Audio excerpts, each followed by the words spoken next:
la computadora. Ahí está. En progress. Perfecto. Perfecto. Ahí Listo, está. buenísimo, Pato. Bueno, dale. Ahí ya te dejo Ok, con la clase. Te mando un dale. abrazo grande. Un beso Que tengas grande. una excelente clase. Gracias. Después acordate cuando puedas mañana de pasarme el archivo, así Ok, dale, cuando termino te lo lo envío. subimos a... Dale, muchas gracias. Dale, Nos te vemos mando después. un beso grande. Chao, Pato. Buenas Cariños, noches. besos. Chau, chau.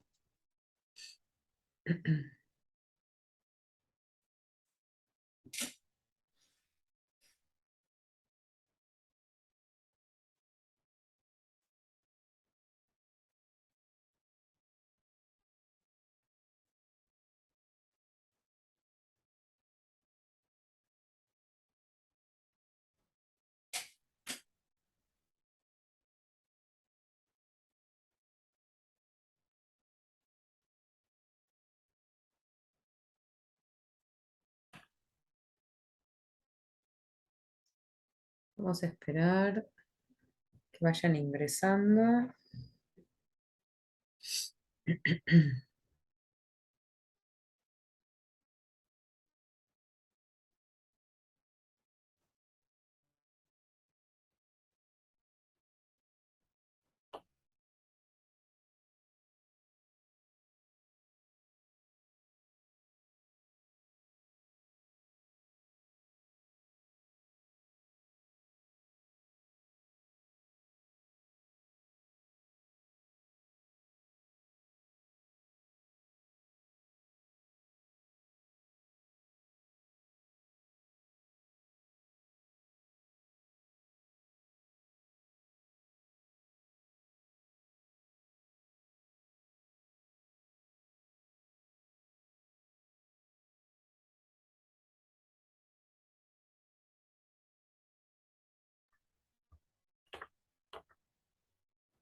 Hola Melissa, ¿me escuchás?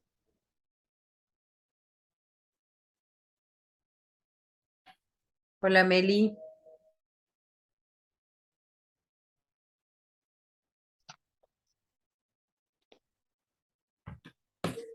Hola, profe, ¿cómo le va? ¿Cómo estás vos? ¿Cómo va? Estamos esperando que entren el resto de los compañeros. Esperamos un ratito más y ya vamos a comenzar. Ya está grabando la clase. ¿Cómo has estado? ¿Qué tal tu semana? Bien, bien, hoy hace calor, pero bien, Sí, bien, todo tranquilo. todo tranquilo, Sí, todo tranquilo. ¿Trabajaste? sí, estoy trabajando, sí. Sí, sí, en mi trabajo. Me conecto en mi trabajo ahora, sí. Bien, Ah, bien, profe. bien, buenísimo. Y tenés ese tiempito ahí como para engancharte a la clase. Qué bueno, qué bueno. Recordame qué hacías, Meli. Yo cuido abuelos, Ya, exacto. Estabas a cuidado acompaño de a mayores. una abuelita, sí, Está bien. Bueno, a esta hora ya deben estar más descansando, ya cenados. Entonces te da sí, margen a vos. claro, Sí. exactamente. Buenísimo, buenísimo. Bueno, vamos a esperar un ratito. Contame, mientras así vamos charlando nosotros, contame un poquito eh, cómo, digamos, cómo vas viendo la clase, cómo vas viendo los temas.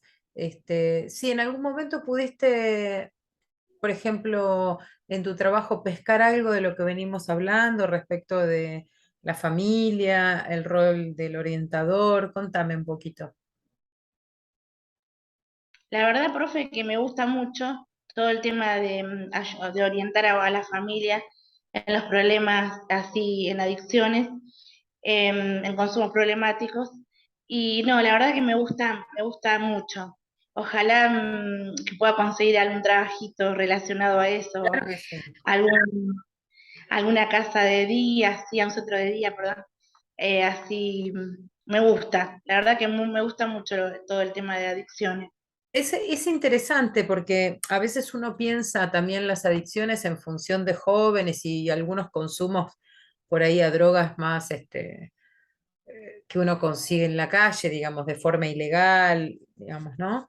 Pero es interesante porque en la tercera edad, tanto como en la tercera edad o como en la discapacidad, hay un abuso de psicofármacos, de medicamentos, que es muy importante también el trabajo como operadora o como orientadora con las familias, porque hay muchas veces, este, hablando mal y pronto, digamos, lo diferente, a la persona con una capacidad diferente, al abuelo, al viejito, a la viejita, a veces se lo sobremedica como para, bueno, sobre todo cuando empiezan con cierto deterioro cognitivo y demás, hay a veces una sobremedicación que viene o por parte de la familia o porque el mismo paciente lo requiere, digamos, o lo pide, o porque ya está habituado a dormir con una medicación, entonces de otra forma no puede. Pero hay un consumo, digamos, hay un abuso de psicofármacos, hay un abuso de ese que, digamos, de medicamentos, que la verdad es un punto interesante a considerar, ¿sí? En el trabajo. Digo, en este caso, vos decías, bueno, conseguir un trabajo en casería, pero es interesante también pensar la orientación familiar en torno a adultos mayores, en torno a discapacidades, digamos. Es muy interesante porque hay mucho, hay muchísimo consumo, hay muchísima sobreingesta y medicación, sobre medicación de los pacientes mayores o de los discapacitados. Este, sobre todo, mira, he trabajado en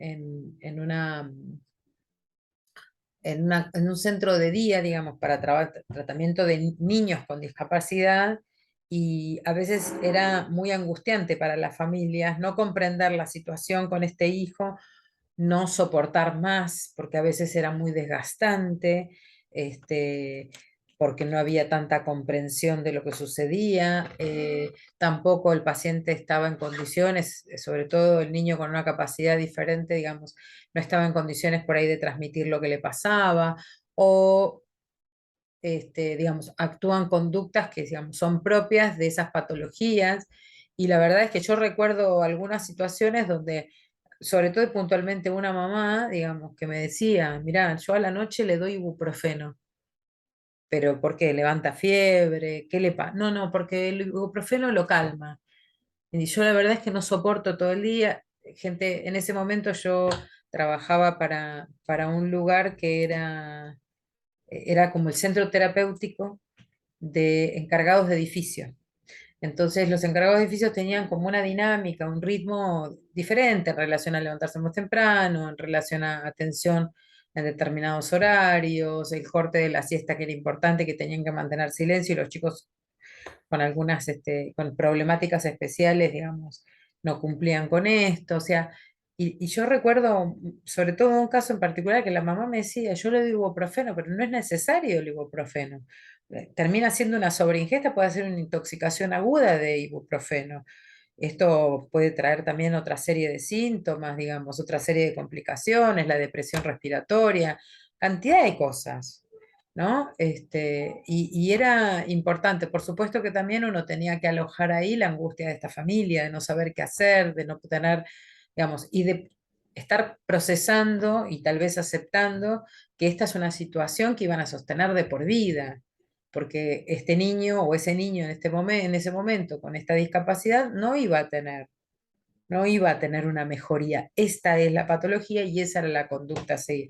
Podía tener ciertos, por ahí, como controles, en el sentido de controlar ciertamente la conducta o de controlar algunas que otras cuestiones. Pero la verdad es que la patología era así y la conducta del niño también era así. Con lo cual, iba a estar como difícil. Y mucho de esto era parte de trabajar con la familia a que puedan entender que esto era así, que digamos, cuáles eran las características que presentaba su hijo, cómo podían ellos intervenir porque desconocían, sobre todo la angustia que le genera a cualquiera saber que tiene un hijo con determinadas posibilidades diferentes de otros, digamos. Pero bueno, hay que aceptarlo también, ¿no? Pero bueno, por eso te decía, me parece que es sumamente interesante también pensar desde tu lugar como cuidadora de ancianos, o de gente mayor o de adultos mayores, que también el rol de orientadora familiar es muy importante, sobre todo cuando se juegan depresiones en los adultos, sobre todo cuando empiezan a tener otro tipo de diálogo con su cuidador. Digamos, si uno por ahí puede trabajar ahí con la familia, lo que extrañan, lo que esperaban de la familia, lo que viene sucediendo, cómo se sienten con la vejez. Es muy rico el trabajo, muy lindo. Eso. Bueno, espero que te pueda servir, te va a ayudar. Seguramente te va a ayudar, Meli. Te va a ayudar. Hola, Lorena. Hola. A mí esta parte me encanta. Perdón, perdón, Meli. Dime, dime. No, perdón, no, que esta parte así el tema de la familia a mí me encanta. Siempre me gustó hacer algo relacionado a eso. Bueno, esta es tu oportunidad. Digo, desde tu rol como cuidadora de adultos mayores, es tu oportunidad también de ir observando cuestiones que tiene la familia y cómo poder facilitarle la mejor calidad de vida a todos los miembros de la familia, más allá de la persona que vos cuidas.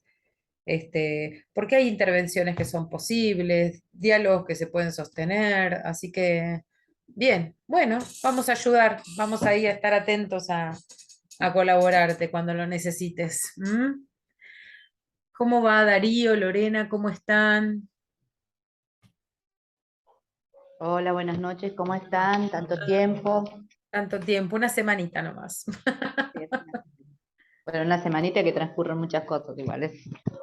Eso no me cabe dudas. Es una semanita, parece poco, pero al nivel de cómo se está viviendo es intenso. Es bastante intenso, ¿verdad? Es bastante intenso. Darío, ¿cómo estás? ¿Estás por allí? Para asegurar. Ahí está. Hola Patricia, sí, sí, acá andamos. ¿Cómo va? ¿Cómo estás? Llegado Me de alegro. trabajar, así que bueno, cansado, pero acá estamos.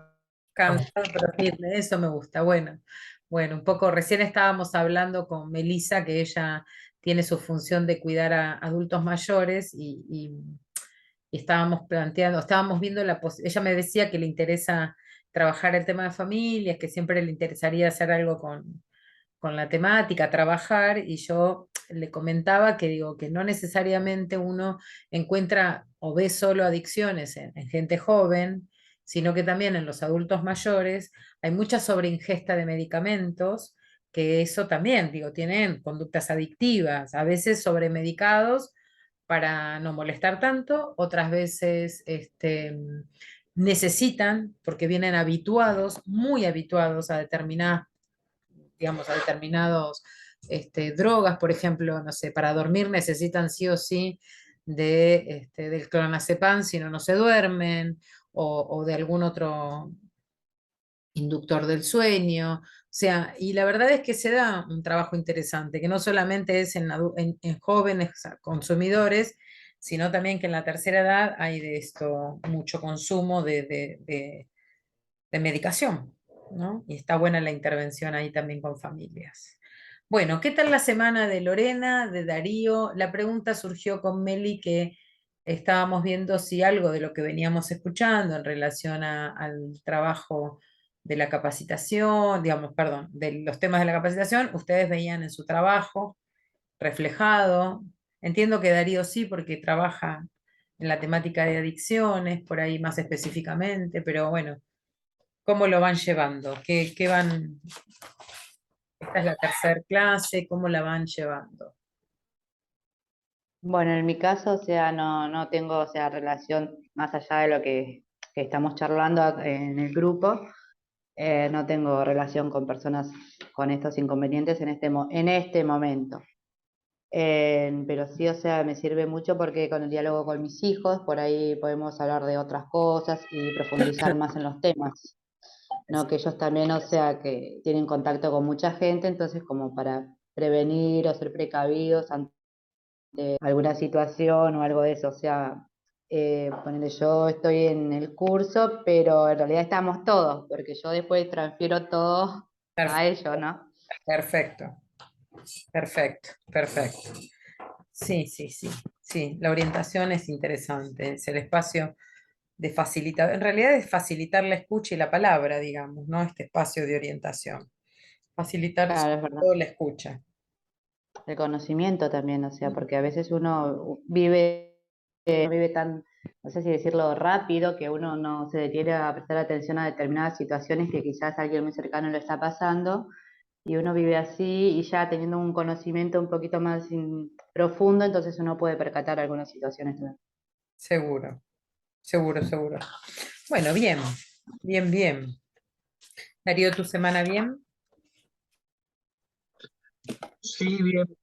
Yo igual, más allá de que trabajo con el tema de adicciones, que lo hago vía online, mi trabajo es, tengo un reparto de pan lactal. Y, por ejemplo, esta semana me pasó, yo hablo mucho con los clientes y me ha pasado en algunos casos escuchar que consumen eh, que hoy por hoy como más o menos, digamos, se lo escucha como normal, ¿no? Por la ansiedad, por, no sé, porque se quieren relajar, por distintos motivos. Y me puse a hablar con un cliente que no sabía que No, consumía y bueno, me contaba que él consumía. Entonces mi pregunta fue, ¿y tu familia lo sabe? Y bueno, sí, me decía que sí, que la familia lo sabe y como que lo apoyaba, si a él le hacía bien, eh, estaba todo bien. Entonces, Mm, me dando vuelta, ¿no? Que habíamos hablado la vez pasada, que la familia no se compromete, ¿no? En ningún tratamiento, ni tampoco en la vida de los que están al lado, conviviendo, ¿no? No sale la pregunta esa, ¿por qué lo haces? Y bueno, nada, eso era lo que me pasó esta semana, ¿no? Entonces, interesante todo lo que vimos la semana pasada, ¿no? claro. Más allá de mi ámbito laboral, verlo en todos lados, ¿no? Entonces, creo que la Sí, familia es fundamental. sí, es fundamental. Y también hay algo que empieza como a naturalizarse, que tiene que ver con el consumo, por ejemplo, de marihuana. Yo lo estoy escuchando en muchos grupos de adultos que realmente no tienen, entre comillas, mayores dificultades, en grupos de adultos que están trabajando, que son empresarios, o sea, o por ahí empresarios de pequeñas empresas, pero digo, gente que, digamos, que no carece ni de los medios ni del conocimiento. Y sin embargo se encuentran en esta cosa de nos relaja, eh, como muy sostenido, ¿no? Muy naturalizado el consumo. Y la verdad es que es para hacerse una pregunta. Por lo pronto, perdón, por lo pronto que se hagan esa pregunta también de, bueno, ¿es necesario relajarse? Por supuesto que sí, es necesario sentirse más tranquilo, poder hacer un corte con toda la exigencia laboral y de la vida cotidiana que todos tenemos, pero realmente hay que ubicar esto ahí, porque digamos, si bien la marihuana y hay todo un movimiento y hoy uno encuentra los grow shops por todos lados y demás, pero la verdad es que no deja de ser una sustancia psicoactiva, una sustancia que modifica nuestra percepción, nuestra dinámica del sistema nervioso, una sustancia con la cual uno puede, digamos, a medida que la va usando, va comprometiéndose cada vez más en una adicción. Bueno, es precursora también de otros consumos, así que me parece que es interesante que uno pueda encontrarse por ahí haciendo preguntas, digo, ¿no? Que a veces no siempre uno se encuentra con gente que se hace preguntas. Pero bueno, bien.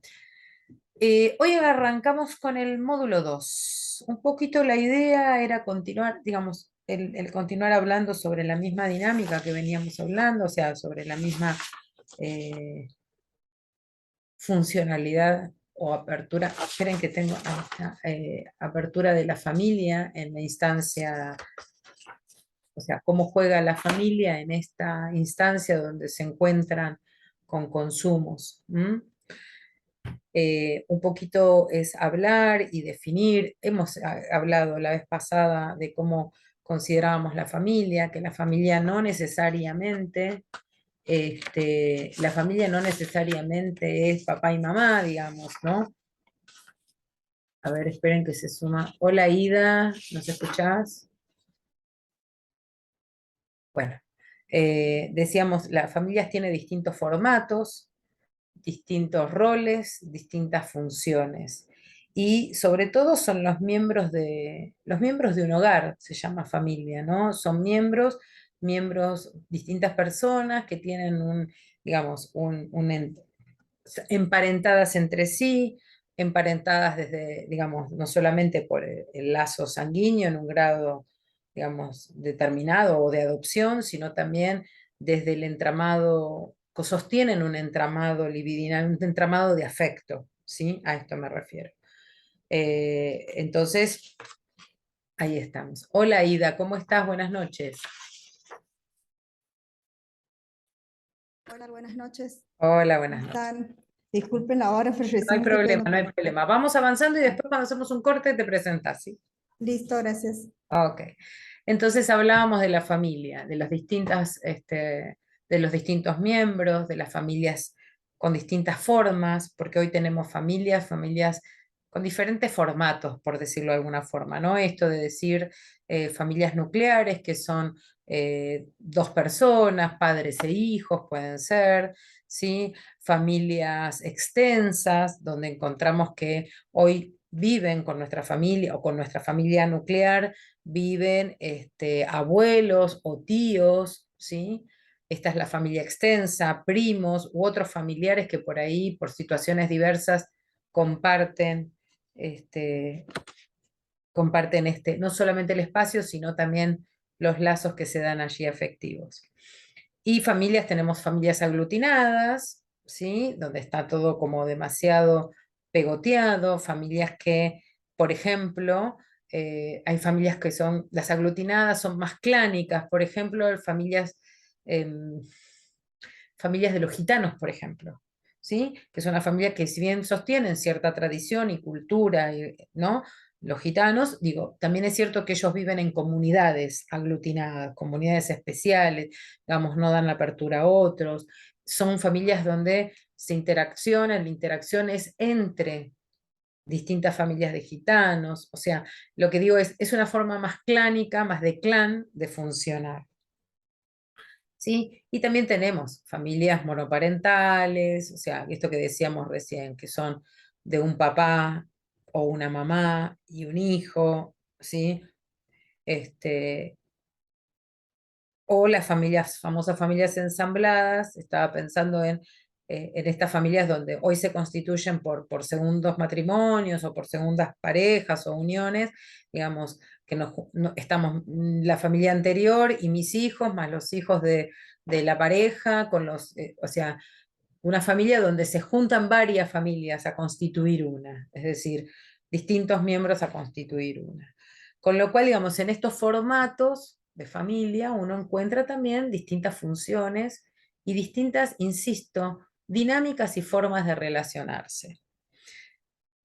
Las funciones de la familia, digamos, uno puede, digamos, son más básicas. La familia tiene distintas funciones, no solamente la función de la nutrición, la función biológica, digamos, o la función social, sino que también tiene la función de sostener la emocionalidad, digamos, de las familias, la psicológica, una función psicológica, y también una función de transculturación. Esto es sumamente importante porque es la familia la que transmite valores, ¿sí? Sea, como decíamos recién, del formato que sea una familia ensamblada, una familia aglutinada, una familia monoparental, nuclear, ¿sí? Cuando hablamos de la función biológica, hablamos de la función digamos, por supuesto, de sostener la reproducción, es decir, de sostener, por ejemplo, el linaje, de sostener la descendencia, de sostener el apellido, ¿sí? Sumamente importante, porque también, insisto, el apellido es una marca, es una impronta simbólica, es no solamente, digamos, como el nombre, no solamente es de la forma que nos nombran, sino también de la forma a la que pertenecemos a este grupo, ¿sí? Y aparte habla de la identidad, ¿sí? Nos da una identidad. Ese nombre, ese apellido nos da una identidad y tenemos derecho a la identidad. Entonces, la función biológica de la familia, ¿sí? Es esta. Hablábamos de una función social que tiene la familia. La familia reproduce un sistema sociocultural. La familia es la que en relaciones sostiene valores, sostiene jerarquías, la jerarquía de los hijos, que no es la misma que la jerarquía de los padres, la de los padres está por sobre, la jerarquía de los abuelos está también por sobre estos nietos, pero sobre los hijos también, ¿sí?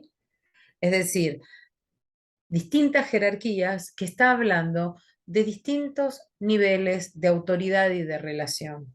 ¿Mm? De distinto rol, inclusive. No es lo mismo el rol del abuelazgo que el rol de la paternidad o de la maternidad. ¿Mm? Hablamos también de reproducir un sistema sociocultural, esto que decíamos, la familia tiene la función de la transculturación. La transculturación es esto que se va heredando y que se transmite de generación en generación, que marca a nuestra familia como particular, ¿sí? Que la hace hacia la identidad de esta familia. Digo, no solamente tiene que ver con la transmisión de valores, sino también de tradiciones religiosas, por ejemplo, de tradiciones culturales que tienen que ver con, por ahí pienso en la familia de los inmigrantes, que sostienen algunas veces son como rituales, vamos a decirlo así, que recrean ese momento de cierto origen, ¿sí? Los ritos que se dan son sumamente interesantes de mirar dentro de las familias, ¿sí? No solamente por quienes participan, sino de qué se trata, quiénes no participan, cómo eso va dando lugar, digamos, a cada uno dentro de la escena familiar y dentro de la dinámica familiar. Hablábamos también de, bueno, obviamente de la función de la nutrición, de la función económica. La familia tiene una función que es la de sostenimiento económico, digamos, se organiza en cuanto a capacidades intelectuales, digamos, perdón, capacidades sí, laborales, digo, se organiza para poder sostener las necesidades y satisfacerlas, ¿sí? Transmite también, cuando hablábamos de la transmisión sociocultural, la familia también con esta función económica de organizarse para generar ingresos, transmite una cultura del trabajo, ¿sí? Cuando hablamos de la función psicológica de la familia, estamos hablando del desarrollo de capacidades intelectuales, afectivas, esto que puede sostener, que aún así, aunque a veces no entienda muy bien cómo es la situación o se nos pierda de vista alguna situación en particular, digo, es la familia la que va a generar capacidades para responder, a solucionar o para responder, a sostener, para intervenir allí en lo que está sucediendo. Esto que hablábamos las veces anteriores. En los momentos críticos, yo decía, la familia prueba la salud mental. Es decir, en momentos críticos, por ejemplo, puede ser la muerte de un familiar, puede ser la muerte de de algún miembro de la familia o una situación, no sé, un accidente, algo crítico realmente que es de mucho dolor para la familia prueba la salud mental. Lo que digo es, algunos que están allí, digamos, muy consternados, por supuesto, hay que atravesar un duelo, pero después vamos viendo qué forma van tomando esta situación algunos, más desafectivizados, por ahí no, esto no pasó, tienden a una negación, puede ser que sea un mecanismo de defensa, puede que no, puede que sea una conducta o puede ser que una característica de esta familia. Puede haber una familia que haga una reparación maníaca. ¿Qué quiere decir esto? Que frente a una situación crítica, la familia empiece como, bueno, acá no pasó nada, se murió un hijo y compra un perro, por ejemplo. Algo así como muy extremista, ¿no? Digo, cómo van como cubriendo maníacamente, tapando, para no encontrarse con la angustia que genera esa situación de pérdida, tal vez. Eh, por eso es muy importante el trabajo de sostén afectivo. Si bien la familia es nuestro primer grupo ¿sí? Ahí es donde aprendemos, la primera socialización que hacemos, es con el otro, es con la ayuda de digamos, de los padres o de quienes cumplan esta función de la digamos, quien nos materne, ¿no? Es con esa ayuda con la que uno empieza a formar su psiquismo y empieza a recibir todas estas funciones que decíamos recién, ¿sí? Que tiene la familia. Y es ahí, es con ese grupo de personas, es donde yo me identifico, me represento internamente, ¿sí? La familia tiene entonces, aunque pareciera que es mucho más simple, digo, tiene entonces una tarea bastante difícil.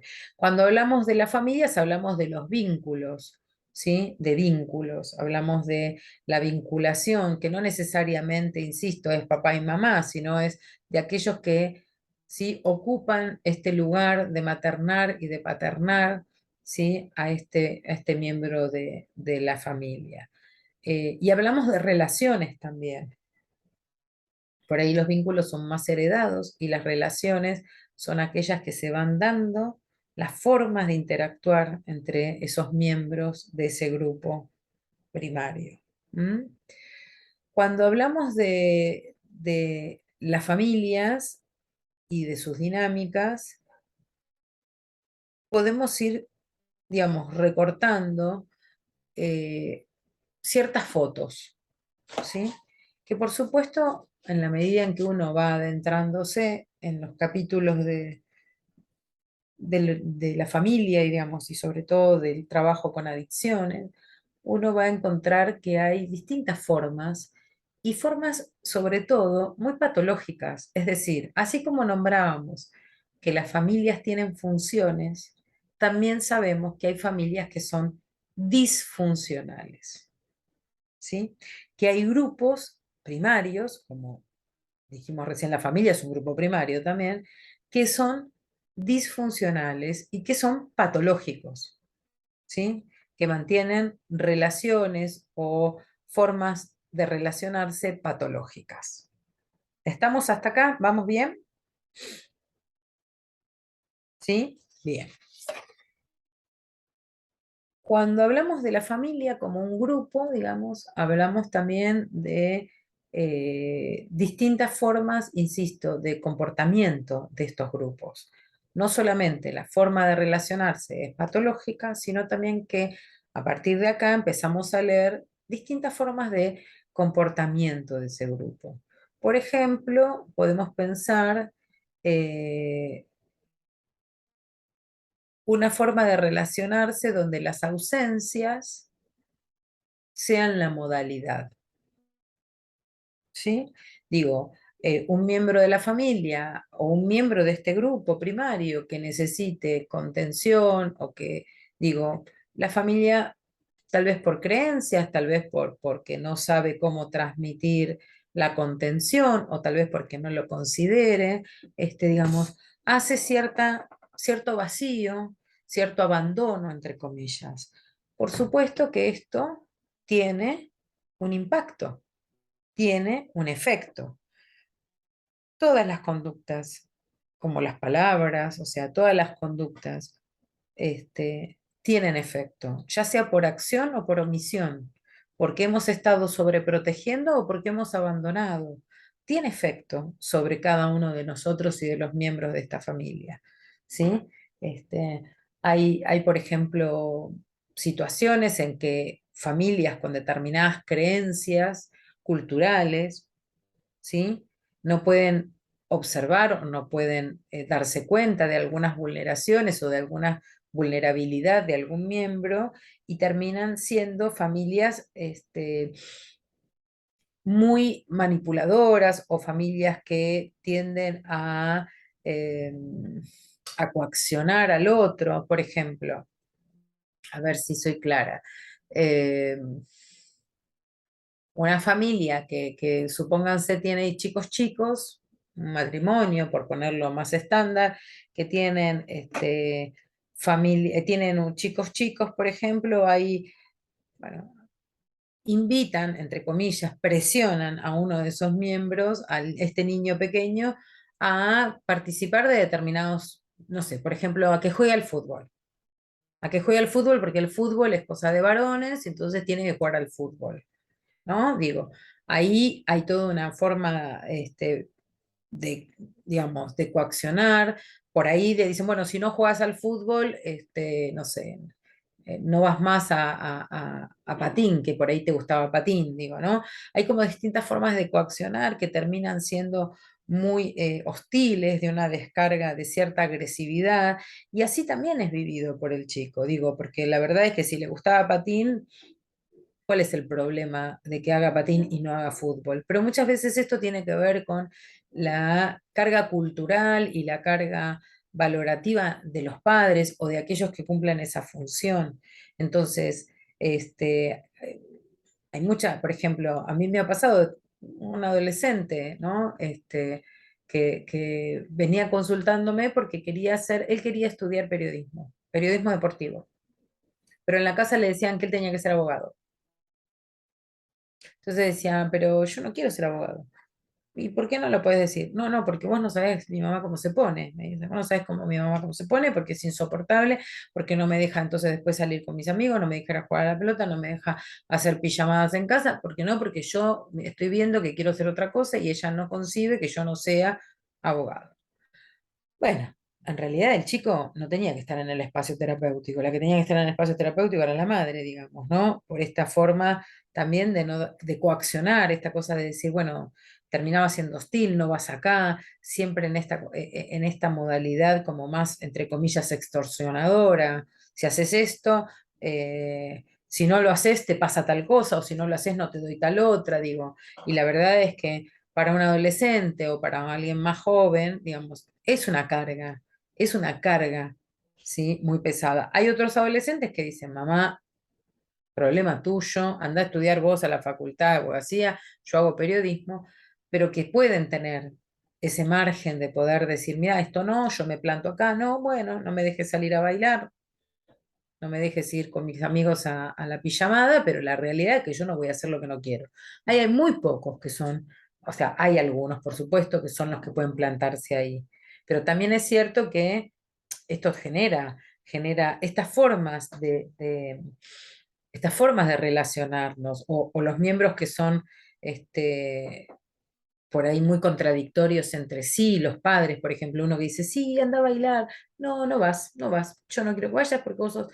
Entonces, estas cosas de la contradicción, por ejemplo, generan culpa en los chicos, porque generan desbordes, cuando los padres se desbordan porque no se ponen de acuerdo, los chicos se desbordan también. ¿Qué quiere decir esto? Que, a ver, eh, por acción o por omisión, somos responsables de estos modos de relacionarnos. A veces uno no lo tiene tan consciente, no es tan consciente de que está, sobre todo cuando tenemos chicos chicos, que por momentos perdemos la calma, ¿sí? Este, y cuando perdemos la calma realmente nos pasa esto, decir, bueno, o terminamos sancionando una conducta o terminamos poniendo un castigo, digamos, que por supuesto que la reflexión es mucho mejor, pero a veces uno también está desbordado y en ese desborde, si es eventual, si es un episodio, da una forma de relacionarse. Ahora, si esto se repite como patrón de conducta en una familia, hablamos de familias disfuncionales, ¿sí? Hablamos de familias donde la forma de relacionarse pone en jaque, ¿sí?, la salud mental de todos los miembros. Más aún si hay miembros de la familia pequeños que están en pleno proceso de formación de su personalidad. ¿Sí? ¿Estamos hasta acá? ¿Alguna pregunta?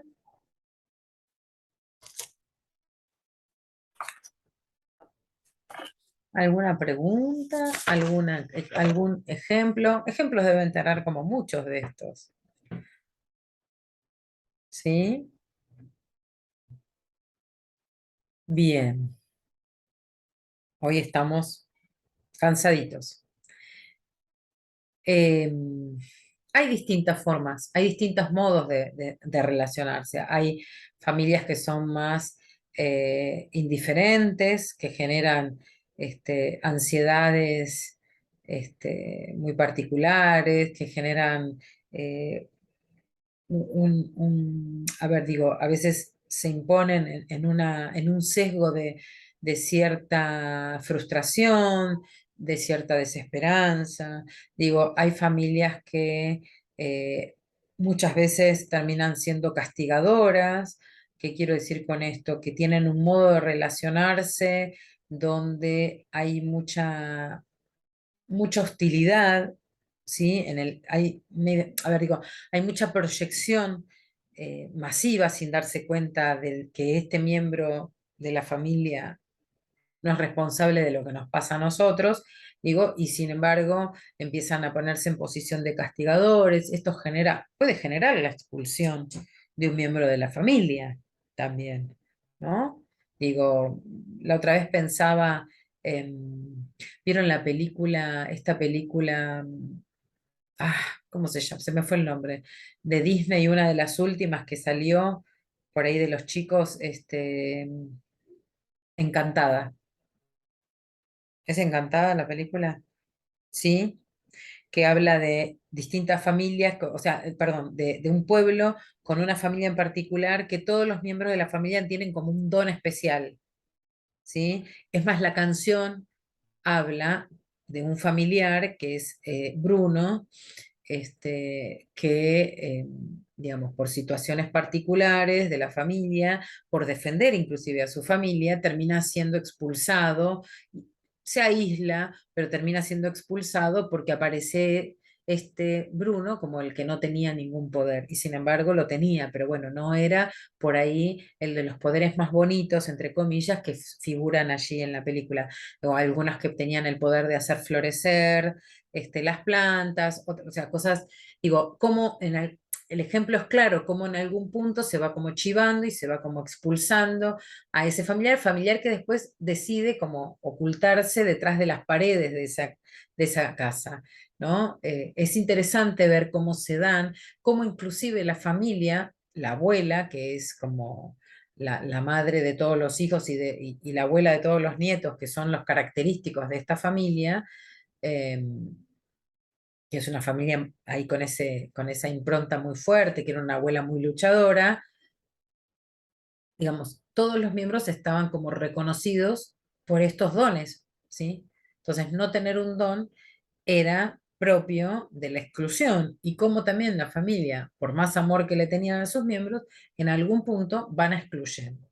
Es interesante, porque en la película en otro momento podemos ver algunas otras. Hay muchas películas que podemos ver, inclusive en relación al tema de las familias y consumos, que después yo le voy a pasar la lista. Entonces digo, hay distintos modos de relacionarse. Hablábamos de la indiferencia, hablábamos de los castigos, hablábamos de familias que son colaboradoras, ¿sí? Es decir, que son las familias que nosotros tenemos que rescatar, si se quiere, que tenemos que propender a generar estas familias colaboradoras o esta relación de colaboración donde aquel que lo necesita, el miembro más vulnerable de la familia, encuentre en esa familia y en esa relación aspectos más sanos, más saludables, o soluciones, o posibilidad de solucionar algunas cuestiones. Por supuesto que estas son las familias que toman la situación, en el caso de los consumos problemáticos, pueden hablar de ello, pueden elaborar eh, una estrategia de colaboración, son los que van a venir a, por ejemplo, a consultar, son los que van a venir a ponerse a disposición de un tratamiento y hacer un tratamiento también. Es, es interesantísimo porque digo, todas las familias tienen, a ver, familias perfectas no existen, todas familias tienen un sesgo, o sea, una cierta disfuncionalidad, pero también hay algunos aspectos sanos que uno tiene la obligación de visualizarlos y por supuesto, y de reforzar en la familia, ¿no?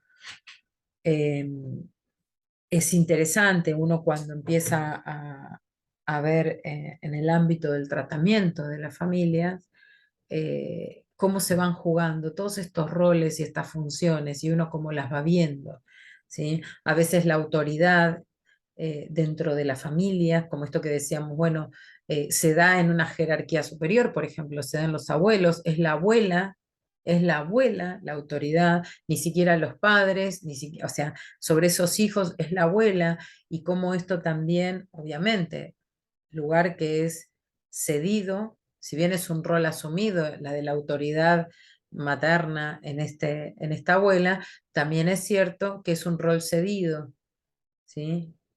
Asume la abuela porque hay alguien que también se corre en algún punto. Y esto también es interesante, se empieza a ver en la dinámica familiar, se empieza a ver cómo algún papá varón por ahí no, bueno, se pone en una posición por ahí diferente, ¿no? Y no participa, o al revés, ¿no? Hay hermanos que son los que tienen digamos, una relación más colaboradora, una posición más colaboradora, aspectos más saludables, ¿sí? Y no así los padres, no conmueven posiciones, por ahí los padres por el cansancio, porque no pueden admitir que un hijo esté pasando una situación compleja de adicciones, pero sí tienen los hermanos que toman ciertos roles de protección.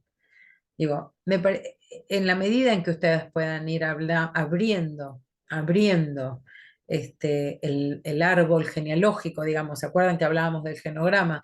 Abriendo el genograma, uno empieza a ver cómo se van, digamos, repitiendo distintos patrones de conductas, distintos patrones de relaciones.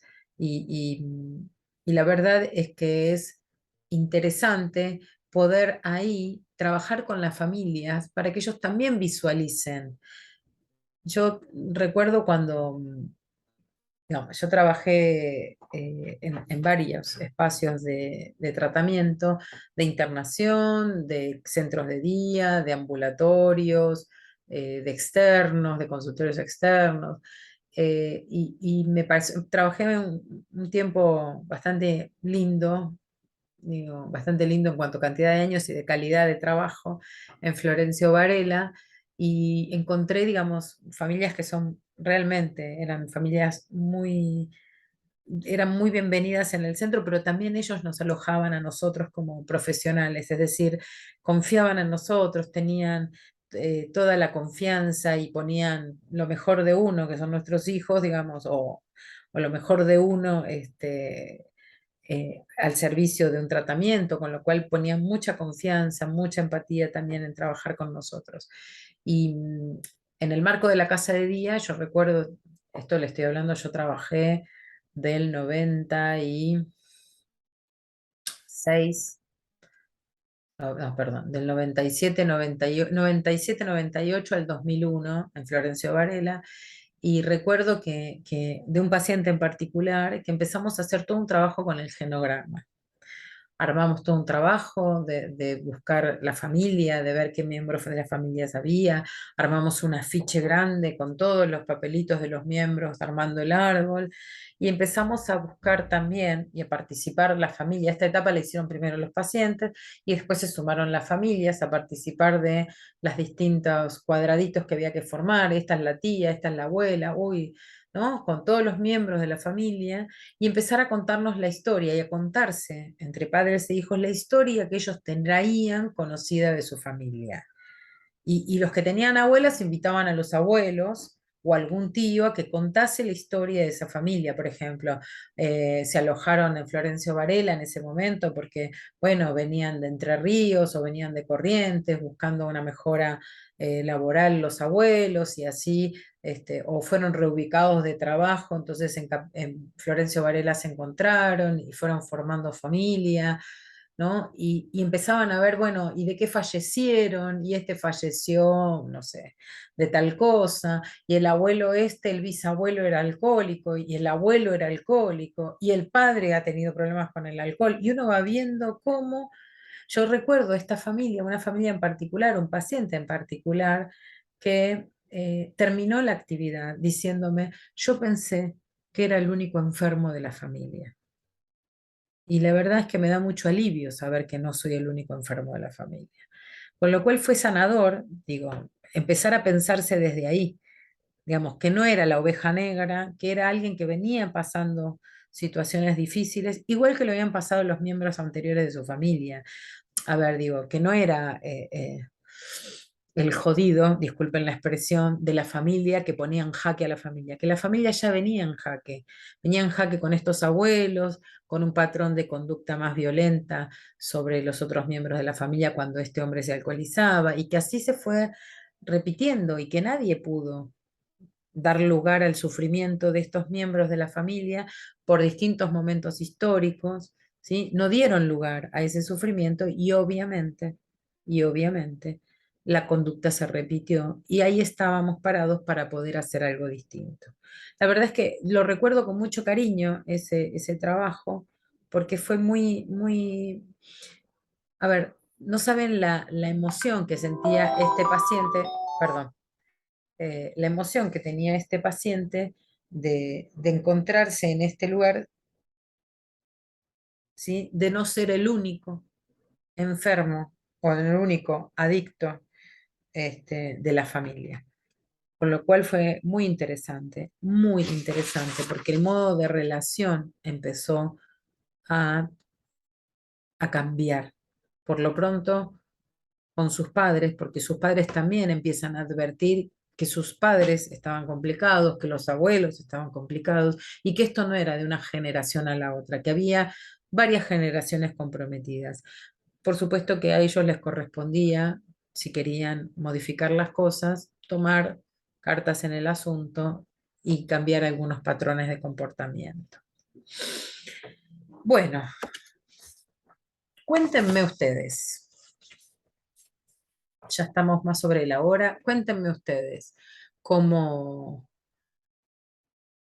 bueno, algún ejemplo, cómo lo viven, algunos que tienen experiencia, otros que no. Aida, ¿querés presentarte ahora que hacemos un break? Perdón, no te lo dije antes.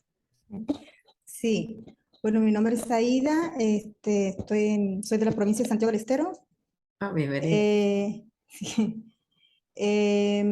Trabajo en un organismo que es la Subsecretaría de la Niñez, Adolescencia y Familia, dentro del área de los centros de promoción de derechos con segunda infancia, que están ubicados en barrios en situación de riesgo aquí en la provincia. Buenísimo. Sí, se ve mucho la problemática, por eso me ha interesado, porque, a ver, nosotros estamos, por lo menos una característica particular de este barrio es que hay muchos jóvenes y también adultos con problemas de adicción y ha aumentado mucho los intentos de suicidio. Y dentro del grupo que manejo de niños, dentro de la familia, ha habido hermanos, adolescentes, 16, o quizás el cuñado, por decirlo así, con intento de suicidio, y de las personas que trabajan acompañándome ahí, que son señores del barrio, también han pasado por lo mismo, y por ejemplo, niños que el papá, algunos de los padres se suicidaron, bueno, se pudieron salvar, también atravesó por consumo. Y lo que sí he observado es que se aborda mucho al paciente y como que no se le dan herramientas para orientar a la familia, porque lamentablemente aquí la parte de salud pública está saturada y después los mandan ambulatorio, pero no les dan las pautas, tampoco les dice cuál sería el comportamiento que se espera de ellos en caso de que haya una recaída y todo por el estilo. Y como que eso he visto que falta mucho y justo he visto que estaba el curso y bueno, me sumé. Parece bastante Bienvenida. interesante. Sí, Bienvenida. La idea es que podamos ir pensando, el espacio tiene que ver, estamos hablando de la familia, digamos, y tiene que ver con la importancia de estar ahí como orientadores, ¿sí? De estar ahí como facilitadores. Siempre, bueno, si tenés oportunidad, vos es la primera clase que te sumás. sí, la Bueno, primera. podés Sí. ingresar a ver las anteriores, digamos, donde también un Ujú. poco lo que planteábamos, cuál era el rol del orientador y del facilitador con familias, Bien, ¿sí? bien. Que es, digamos, muy importante. Y otras cosas de Ujú. las que remarcamos y sostenemos quienes estamos a cargo de esta capacitación, digamos, es que es cierto, los tratamientos están basados en los pacientes, que son quienes presentan la sintomatología, pero la realidad es que sin la familia y sin la lectura de la familia y sin la posibilidad de atender a la familia, es muy difícil a veces conmover algún cambio y sostenerlo. Mm, ¿Sí? Pero vamos a ir trabajando en esto y en herramientas para leer. Eh, eh, Acá vamos dando como las primeras herramientas en claro. función a pensar una familia, en que hay distintos roles, distintas funciones, esto que veníamos hablando, en pensar que tienen distintos formatos, pero sobre todo, en la posibilidad, digamos, el hincapié que hacemos es en la posibilidad desde la empatía de poder alojar el sufrimiento de las familias y poder conducirlos, no solamente hacia involucrarse para que tomen medidas y colaboren y acompañen, sino también en que puedan pensarse, ¿sí? Mm, Como afectados en este proceso y puedan también tener su espacio para trabajar esto, independientemente de los tratamientos ambulatorios o ambulatorios o de internación que uno requiera para el paciente. ¿Mm? sí.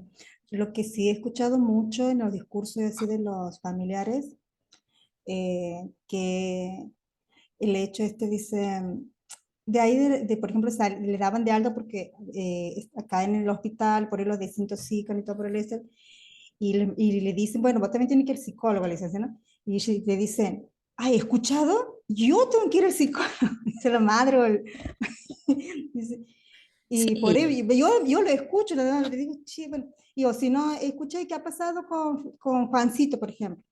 Ah, no sé, dice, bien venía una semana y ahora desapareció. Bueno, eso no va a cambiar más, yo ya no sé qué hacer. Entonces por ahí dice, o sea, algo no está cerrando, hay algo que falta aquí y es como que sí, no tienen esa herramienta ellos para, quizás para orientar o sostenerlos.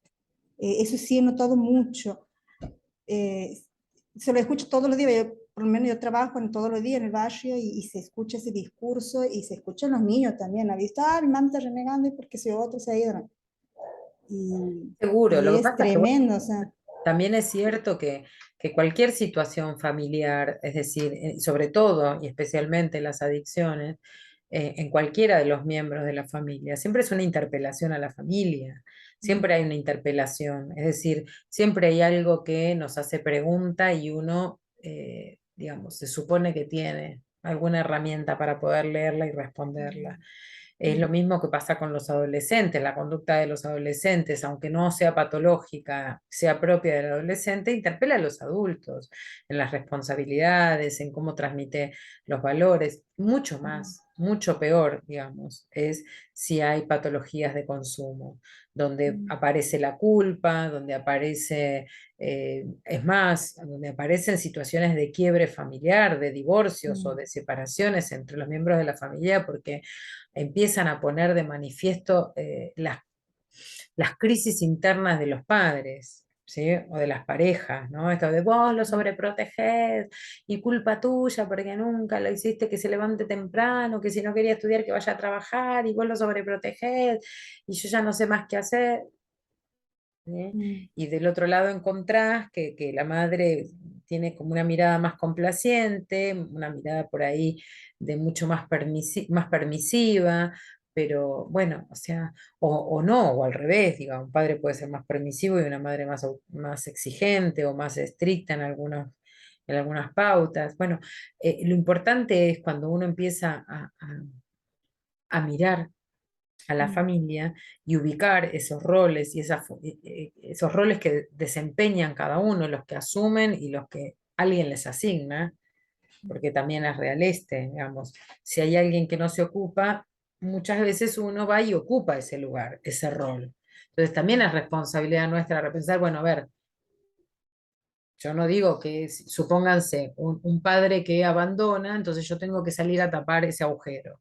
Bueno, generalmente se termina haciendo, o lo termina haciendo un miembro de la familia, pero esto también tiene consecuencias. Lo bueno es cuando uno puede advertirlo y empezar a correrse y decir, bueno, mira, tu papá no está, tu papá llamalo, o tu papá no pudo, o no sabe, o le pasan cosas también.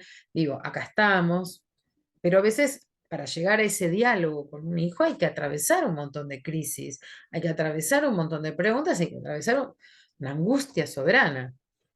¿Se entiende? Entonces, lo importante es cómo nosotros, como facilitadores, y con una buena lectura de esa dinámica familiar, con una buena lectura de cómo es los roles que asumen y que se asignan, y una buena lectura de ese modo de relacionarse que tienen, nosotros podemos ubicar ahí al síntoma, ¿sí? Y su contexto. Porque muchas veces lo que uno encuentra es la punta del iceberg. Esto decíamos también la vez pasada, es decir, el sujeto padeciente o el consumidor, por ejemplo, o el adicto es la punta del iceberg, es lo que se ve en la superficie, ¿sí? Pero si uno ve abajo, hay una masa crítica que ha hecho que alguien sea el que emerge, ¿sí? Que alguien sea el que emerge, que alguien sea, digo, en relación a la propia vulnerabilidad, el que da cuenta de que algo está sucediendo. Y tal vez alguien puede poner un grito en la familia y decir, basta, está pasando esto. Y evidentemente en las adicciones hay mucha gente con vulnerabilidad que no puede poner en palabras aquello que le pasa. Con lo cual ahí tenemos el síntoma también, ¿no? Digo, es para observar y observarlo de la mejor forma, y no perderse algunos pormenores para poder hacer un buen diagnóstico y a partir de ahí ofrecerle buenas respuestas, o sea, buenas estrategias de intervención a las familias. ¿Mm? Vos por ahí lo debes ver, Darío, esto en lo cotidiano, así como por ahí lo ve a Ida como parte de su trabajo. Bienvenida, Ida. Gracias. Va a ser muy lindo el enriquecimiento. Sí, gracias. Patricia, ¿sabes lo que yo veo? Mucho que pasa, por ejemplo, en los colegios, ¿no? Esto que vos decías en los adolescentes o en los preadolescentes, ¿no?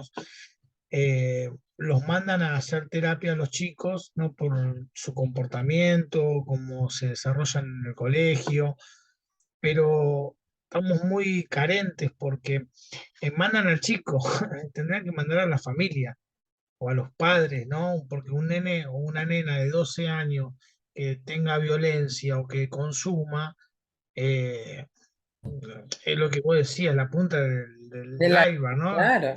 Entonces, ahí el colegio no manda a los padres a hacer algo, manda al chico, le dice, vayan, hay un caso, nos tocó esta semana con una nena que en el colegio lo mandaron a que vaya a la psicóloga, ¿no? Un psicólogo. Y bueno, nada, el tema yo veo es eso, ¿no?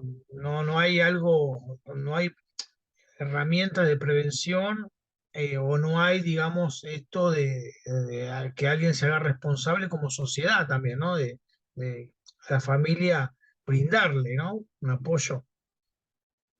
Es que no es fácil, es complejo el tema de familias, porque la verdad es que obviamente muchas veces uno también como papá, ¿qué hace? Va y lleva a su hijo, mira, está con una conducta en el colegio, está muy agresivo. Y también, a ver, digo, los chicos o los adultos, tenemos un contexto, digamos, un contexto que hace al texto de cómo nos presentamos. ¿Sí? Entonces, ese texto que presentamos es el que habla de nosotros, pero no nosotros paciente, digamos, nosotros el sujeto, el paciente identificado o el sujeto padeciente identificado, sino habla de la familia. Cuando un niño está en la escuela con un grado de agresión tal, digo, excepto que tenga alguna patología del orden neurológica que, bueno, que dé cuenta de que es así, digo, empieza uno a observar, a trabajar, a ver la violencia con la que es tratada ese niño, ¿sí? Eh, a ver, digo, a mí me pasó de escuchar hace poco en una reunión de padres del colegio, sin lugar a dudas, ¿no? Eh, yo tengo un hijo de 11 años, con lo cual estoy emparentada con el sistema escolar, lo tengo, lo vivo cerquita. Pero digo, estuve en una reunión con otros papás de otros grados y se había dado una situación donde, bueno, se consultaba por el tema del bullying que había en el colegio, qué sé yo, y dieron todo, digamos, y nos invitan a todos a una charla con el tema del bullying, y alguien presenta una situación puntual donde hay uno de los nenes, un nene de cuarto grado, que estamos hablando de un nene de entre 8 y 9 años, ¿sí? Donde la forma de, cuando se enoja, insulta a sus compañeros y le dice inservibles. Ah, sos un inservible. No es una palabra del vocabulario de un nene de 8 o 9 años, el inservible. Es una palabra que por ahí los utilizan más los adultos que los chicos. Digo, y la verdad es que sos un inservible, no creo que sea una construcción de este niño. No creo que sea una construcción, por más vuelo lírico que tenga este niño, una construcción gramatical, poética. No, esto es lo que escucha en la casa. Entonces, ¿desde dónde nos paramos?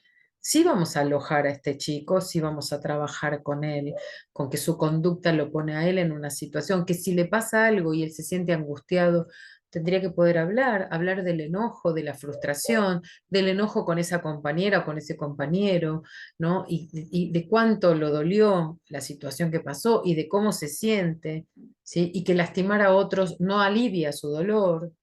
Y trabajar esto, pero trabajar con estas familias, que estos dichos vienen de casa, que estos dichos vienen sin...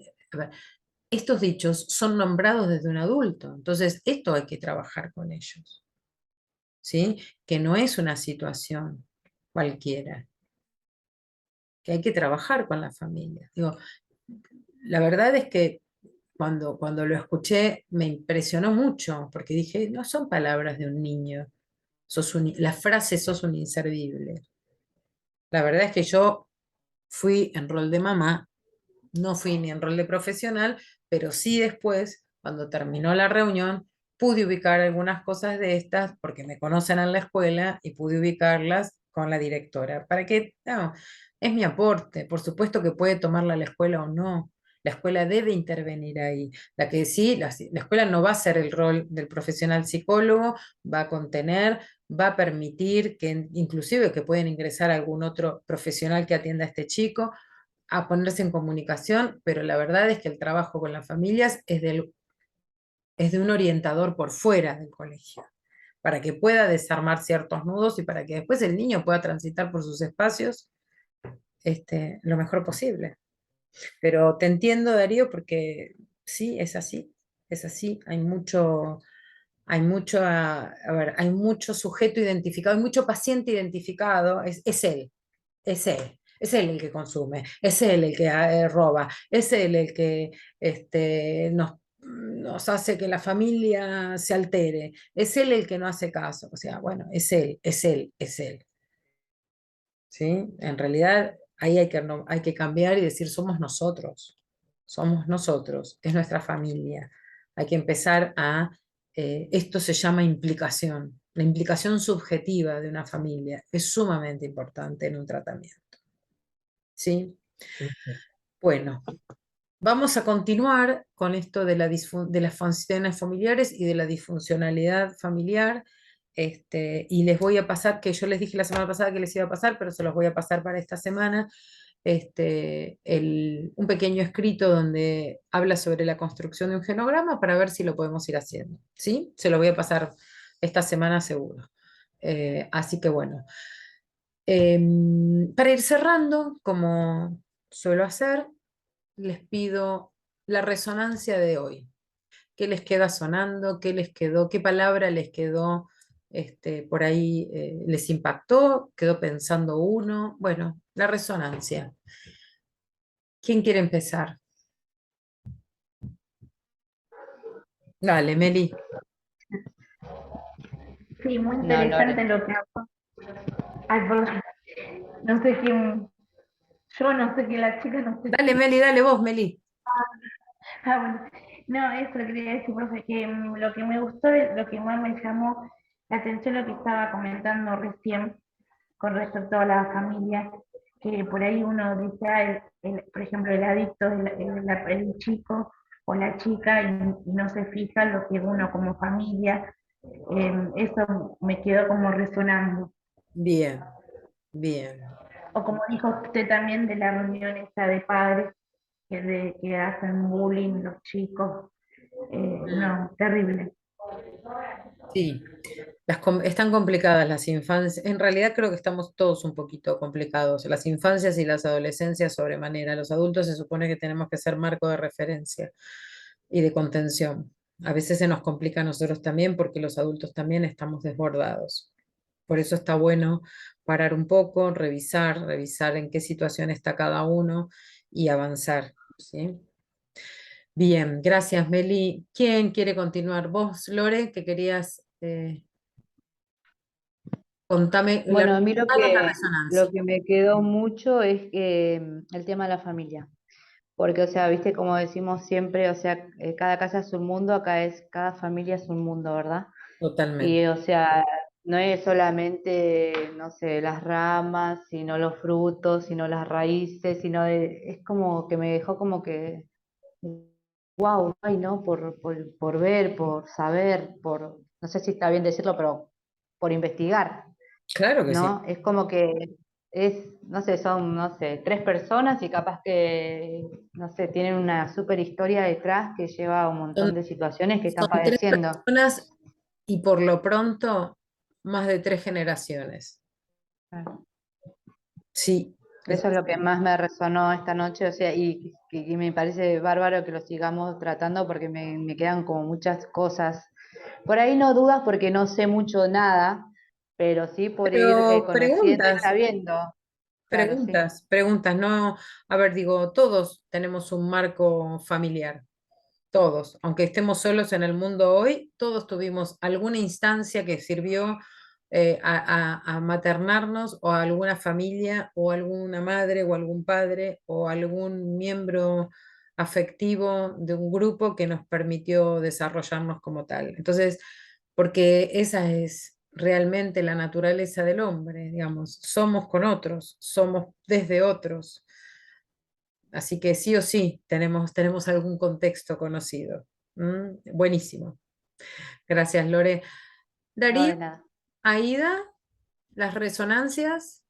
A mí lo que bueno, todo la verdad que fue interesante para volver a escuchar todo, ¿no?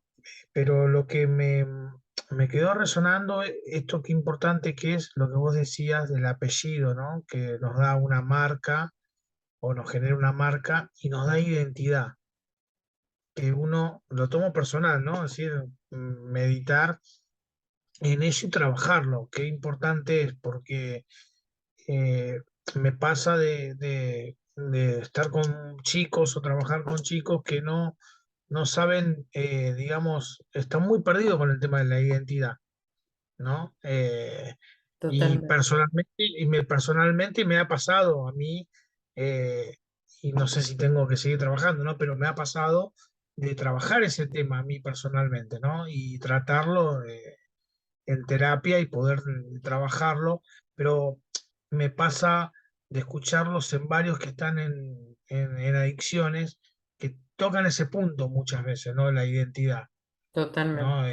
Fui deseado, o esto, lo otro, y qué importante es, ¿no? Poder encontrar, ¿no? La identidad.